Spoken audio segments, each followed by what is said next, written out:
Cette web-série a pour but de pouvoir rentrer en dialogue avec plein d'interlocuteurs, de milieux différents, de formations différentes, de sensibilités différentes, justement pour faire partager France Terre de Lait et voir comment ils réagissent, comment aussi ils peuvent nous aider à nous améliorer dans notre démarche de progrès continu. Et l'objectif, c'est vraiment de pouvoir croiser tout ça pour voir comment on peut essayer de faire au mieux ensemble. Nous sommes fortement exportateurs encore aujourd'hui, mais néanmoins nous faisons face à un défi majeur d'attractivité des métiers, de renouvellement des générations. Et si on n'y prend pas garde dans les prochains mois, dans les prochaines années, on pourrait ne plus être complètement autosuffisant et donc ne plus pouvoir finalement fournir aux consommateurs et aux citoyens les produits laitiers qui l'attendent.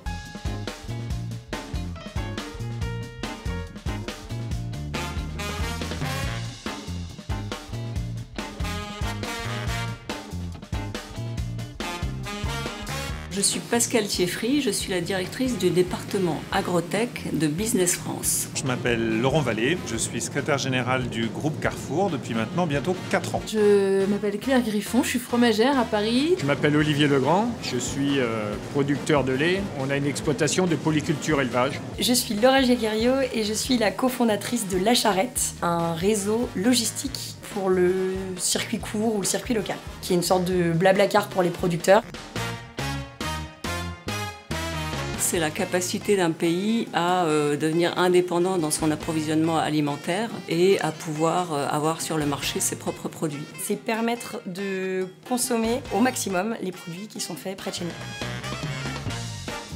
C'est comment une nation en fait va œuvrer pour pouvoir assurer de l'alimentation à tous. Donc il n'y a rien d'égoïste dans tout ça. Si on entend souveraineté alimentaire comme une façon de mieux travailler ensemble à avoir des standards communs qui permettent d'avoir une garantie, d'avoir des produits qui soient vraiment en concurrence loyale, je pense que là c'est pas forcément égoïste. C'est faire vivre les gens qui sont autour de nous et c'est probablement manger mieux et valoriser mieux les productions qui sont locales.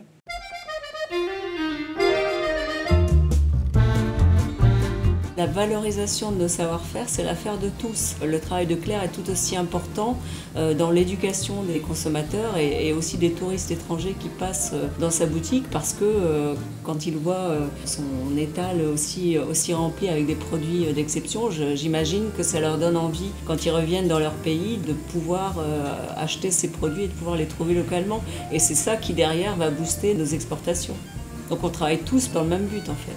On a une diversité de consommateurs avec une diversité de besoins et il y a de la place pour tout le monde. Le savoir-faire, c'est également ce qui me fait me lever le matin. Quand je vois donc toute cette richesse que vous avez dans votre boutique, je me dis que j'ai bien choisi mon métier, que je ne fais pas mon métier pour rien. Pour moi, c'est un condensé de l'excellence de l'offre française en matière de produits laitiers. Et j'ai remarqué que vous laissiez aussi la porte ouverte à des fromages étrangers. Le fromage, c'est effectivement la France, mais la fabrication fromagère, elle est très importante en Europe. Elle va au-delà des frontières de l'Europe, mais c'est toujours bon de proposer aux consommateurs d'autres goûts, d'autres saveurs, d'autres terroirs. Et puis, si on devait être un petit peu chauvin, ça permet de montrer aussi notre supériorité, quelque part, en termes de variété et de texture.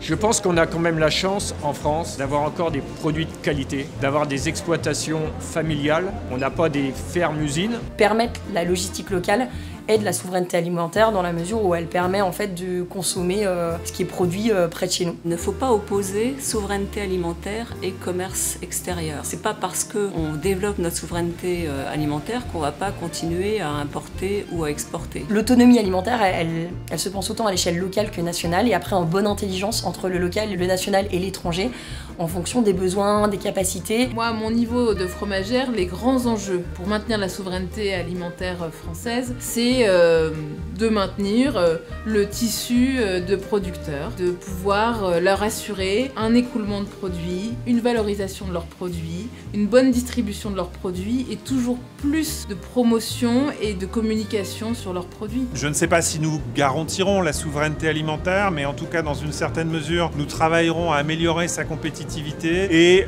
on travaille pour l'avenir. Dans une période où pour l'agriculture comme pour d'autres métiers, nous en sommes conscients, il y a des phénomènes de transition et de transformation extrêmement profonds. On a des normes en France qui sont supérieures à beaucoup de pays. Je pense que les consommateurs, il faut qu'ils prennent conscience que ces normes, ils s'accompagnent aussi et que le prix du lait hein. En l'occurrence le lait, mais tous les autres produits c'est pareil, doivent être à un juste prix.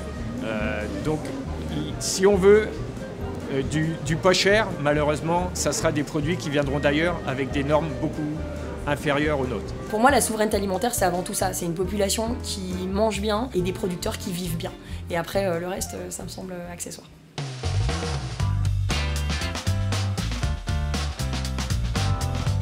On sait que dans les 10 années à venir, 50% des producteurs seront à la retraite. Ça ne sera pas renouvelé, si vous voulez, par les enfants de ces producteurs-là. Donc il faudra qu'on aille chercher des producteurs hors cadre familiaux, qu'on appelle, qui viennent d'un autre milieu. Si on veut vraiment assurer le renouvellement des générations, je pense qu'il faut qu'il y ait une prise de conscience que nos produits doivent être rémunérés à leur juste prix et que nous, on monte une image un peu plus positive de tout ce qu'on fait. Ce qu'on peut faire, nous, c'est ici et maintenant réussir à concevoir des partenariats qui donnent de la visibilité, qui permettent d'envisager l'avenir. Et c'est ça qu'on est obligé de bâtir patiemment et de donner le plus de relief possible, parce que sinon, en effet, nous courons le risque que ce métier magnifique n'attire plus. Et là, collectivement, nous affronterons quelque chose d'inédit en France depuis au moins la Deuxième Guerre mondiale, c'est-à-dire d'avoir une difficulté sur certains produits, sur certaines filières progressivement, à trouver des producteurs, des gens qui par leur travail sont capables d'en vivre et capables de produire. Et donc ça, c'est le défi des 5, 10, 20 prochaines années. Je pense qu'il est grand temps qu'il y ait une prise de conscience de tout le monde, des politiques, du consommateur, des enseignes, qu'il faut qu'ils nous accompagnent pour qu'il reste encore assez de producteurs demain pour qu'on ait du lait sur tout le territoire. N'importe quel métier, quand bien même c'est un métier passion, si on n'en vit pas, c'est pas un bon métier. Et moi je comprends tout à fait les gens qui ne gagnent pas bien leur vie, qui se disent du coup ce métier-là ne m'attire pas. Moi demain il n'y a plus de producteurs français,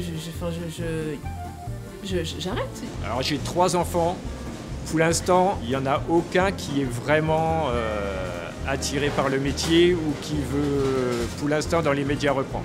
Ils pensent aussi qu'ailleurs tout est rose, ils sont dedans donc ils voient les contraintes entre guillemets de notre métier. Mais pas les avantages peut-être, ou moins les avantages. Et ce qui est intéressant, c'est qu'il y a beaucoup de reconversions professionnelles. Un déclic, un moment de vie, un changement. C'est des gens qui sont très excités à l'idée de revenir à un métier qui soit proche de la terre. Il y a aujourd'hui sur notre métier un engouement et un retour de jeunes et on s'en félicite. Et je pense qu'on a quand même un beau métier, nous. Si on arrive simplement à vivre de notre métier, je suis confiant que demain il y aura encore des jeunes et qu'on arrivera encore à attirer des jeunes. Je voulais savoir quels sont les freins pour toi, pour trouver plus de producteurs. Et est-ce que tu en recherches? Est-ce que tu vois quels peuvent être les freins pour faire encore plus de local en fait? Ce qui est important dans notre métier, c'est ce à quoi on travaille tous les jours, c'est effectivement d'échanger avec les producteurs et de chercher des solutions.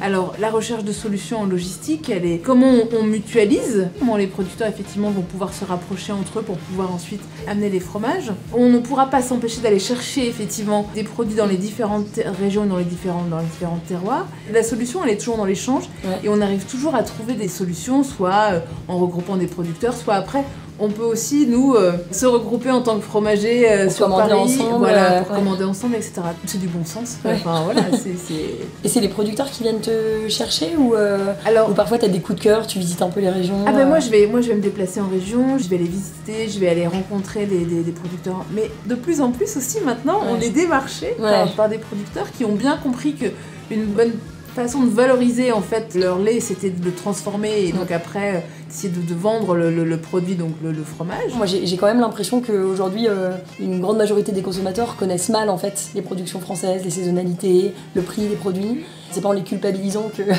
qu'on arrivera à changer ça, mais c'est par contre en diffusant de l'information sur d'où ça vient, par qui c'est produit et combien ça coûte et à quelle saison c'est produit en fait, dans quelles conditions, etc. Pour que justement chacun puisse faire des choix en fonction de ce qu'il a envie de manger en fait. Alors là, on a signé, c'est tout récent, le contrat du lait FQC avec Carrefour, de filière qualité Carrefour. Donc on est vraiment parti sur un lait de qualité qui est avec une nourriture des animaux sans OGM et avec une obligation de pâturage et avec une rémunération du producteur à 390 € des 1000 litres, ce qui est une rémunération plutôt correcte pour les producteurs. Il y a aussi une démarche d'évolution et de produits dans des catégories différentes. Vous avez le produit filière qualité Carrefour, vous avez l'effort qui est fait sur le bio avec un travail sur la conversion.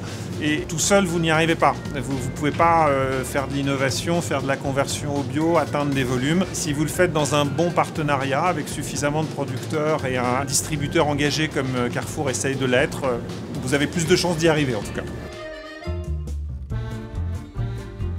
Je crois qu'il faut partir du principe que le client, il veut tout. Parfois c'est contradictoire, parfois c'est difficilement conciliable parce que c'est pas toujours facile, en particulier de concilier la qualité, la montée en gamme, l'attention à un certain nombre d'exigences croissantes parce que le consommateur est évidemment beaucoup mieux informé qu'à d'autres époques. La provenance, la façon dont ils sont fabriqués, qui sont les producteurs. Eux, ils attendent vraiment des réponses et c'est ce qu'on fait tous les jours. On est capable de leur parler effectivement des producteurs et des méthodes de fabrication et c'est ce qu'on nous demande régulièrement. Ils se rendent compte que pour que nous, producteurs, on puisse évoluer, aller vers plus d'environnement, plus de bien-être animal, il faut derrière une contrepartie qui va sur une rémunération correcte de notre produit. Mais si les producteurs ne sont pas bien rémunérés, ça ne va pas être leur objectif premier. Leur objectif premier, ça va être de boucler le mois, de couvrir leurs coûts de production. C'est des freins qui sont en fait, je pense, partagés par l'ensemble des filières en fait sur le local. C'est le manque de temps pour faire d'autres métiers que la production. De faire en sorte que ce soit pas parce que le producteur décide de mieux valoriser sa production qu'il se retrouve à faire tous les métiers, de la production à la commercialisation, à la logistique, à la livraison, voilà. On travaille avec un industriel qui nous a vraiment impliqués dans la commercialisation de notre produit. Donc ça m'a ouvert vraiment à d'autres facettes de mon métier. Voilà, on produit du lait, mais on ne fait plus que produire du lait. On va plus loin. Le client, quand il passe dans un rayon comme ça, il se dit je veux le meilleur produit possible au meilleur prix possible. Ça nous fait porter une responsabilité assez éminente puisque le client estime qu'on est capable de tout faire à la fois. Et je crois qu'on aura du mal à lui expliquer que ça n'est pas possible d'ailleurs. La logistique des circuits courts, elle est coûteuse, elle est peu optimisée et en fait elle est très peu écologique. La seule hérésie, c'est vraiment de faire venir des produits d'autres régions, d'autres pays, d'autres continents qui en fait sont produits près de chez soi. Le collectif a sa part, bien sûr, chacun va jouer sa carte, que ce soit les producteurs, les distributeurs, les clients aussi parfois d'ailleurs, mais les mouvements de transition, ils ne se conçoivent que collectivement par des mouvements de grandes plaques et donc dans cette mesure, la cohésion d'une filière, la manière dont elle peut se manifester, dont elle peut montrer qu'elle accompagne chacun de ses adhérents est absolument déterminant.